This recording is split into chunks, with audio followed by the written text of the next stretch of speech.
Bien, suite et fin du cours. Deuxièmement, somme de termes pour une série géométrique, pour une suite géométrique. Petit a, somme des n premières puissances de q. Alors on va procéder exactement comme pour les suites arithmétiques où on avait d'abord calculé la somme des premiers termes, enfin des premiers entiers. Là on va faire, non pas la somme des premiers entiers, mais la somme des premières puissances d'un certain q. On a cette formule. Donc déjà, qu'est-ce qu'elle signifie? Alors par exemple, si on se donne q égale 2, ben, ça veut dire que 1 plus 2 plus 2 au carré plus 2 exposant 3 jusqu'à plus 2 exposant n, qu'est-ce que ça vaut? Ça vaut 1 moins 2 exposant, je vais vous dire quoi, sur 1 moins 2. Alors là on nous dit exposant n plus 1. Pourquoi exposant n plus 1? Ben regardez pourquoi. Ici on a exposant 1, on est bien d'accord. Ici c'est comme si on avait 2 exposant 0. On est toujours d'accord. On a donc combien de termes? Comme je vous ai expliqué, il suffit de compter à partir de 1. Si on compte à partir de 1 des termes, on en a 1, 2, 3, n, et donc n plus 1. n plus 1. L'exposant ici, c'est le nombre de termes. Souvenez-vous, on avait la même chose, hein, on avait le nombre de termes quand on faisait la somme des UK. Là. On avait le nombre de termes fois u0 plus un divisé par 2. Alors attention, les deux formules ne sont pas du tout les mêmes, mais il y a des choses qui reviennent, par exemple le nombre de termes, ce qui est assez logique hein, puisqu'on fait une somme. Bon, alors ça fait combien ça? Donc 1 moins 2 puissance n plus 1, 1 moins 2 ça fait moins 1, ça fait donc 2 puissance n plus 1 moins 1, par exemple. Ça c'est pour q égale 2. Et puis pour n inconnu, mais on pourrait fixer un n. Par exemple, si je prends n égale 9, et ben, ça me fait 2 exposant 10 moins 1. 2 exposant 10, ça vaut 1024. Ça fait 1023. 1 plus 2 plus 2 au carré plus 2 au cube plus 1 plus 2 exposant 9, ça vaut 1023. Vous voyez, c'est assez rapide. Donc voilà à quoi sert cette formule. Donc elle est assez efficace.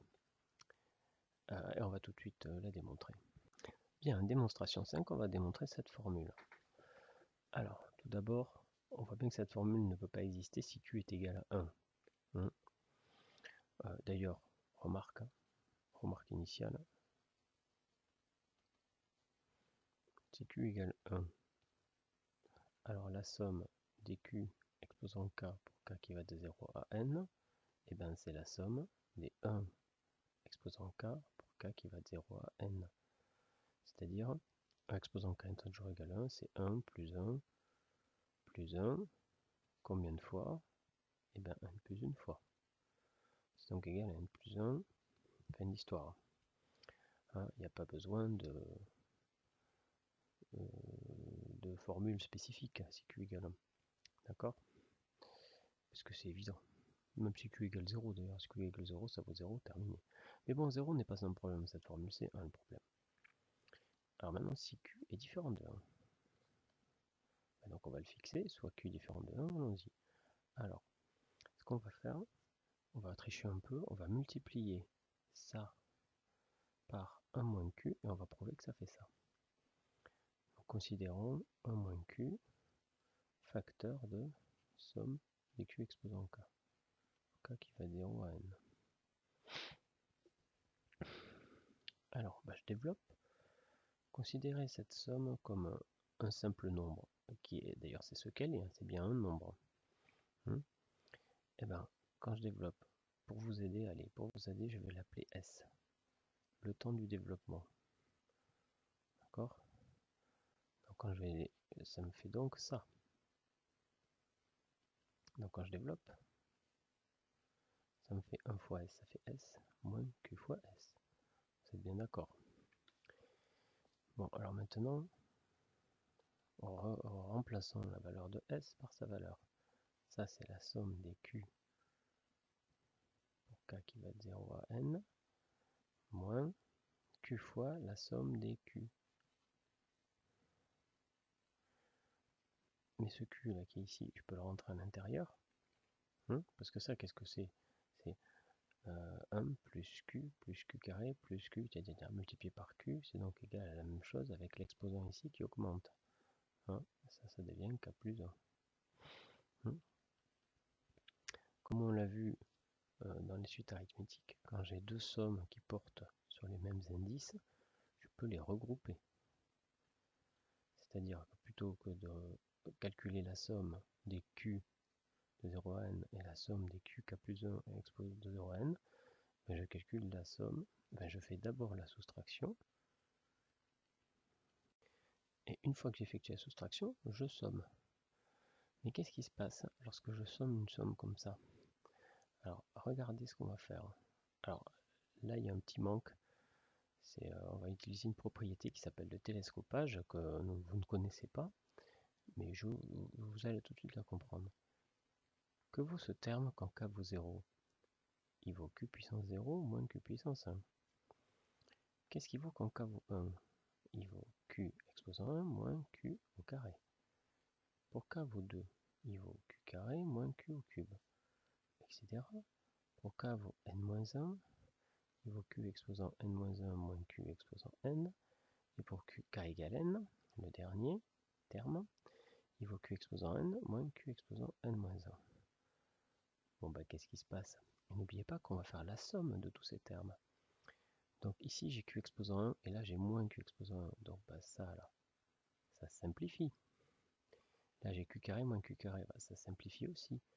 Là, c'est pas écrit, mais pour K égale 3, j'ai un Q cube, donc il va partir avec ce Q cube. De même, quand je viens pour K égale n, ce Qn, il part avec ce moins Qn. Et ce Qn-1, même si on ne le voit pas, il est clair qu'il part avec le Qn-1 qui est là. Du coup, au final, ça vaut quoi, ça?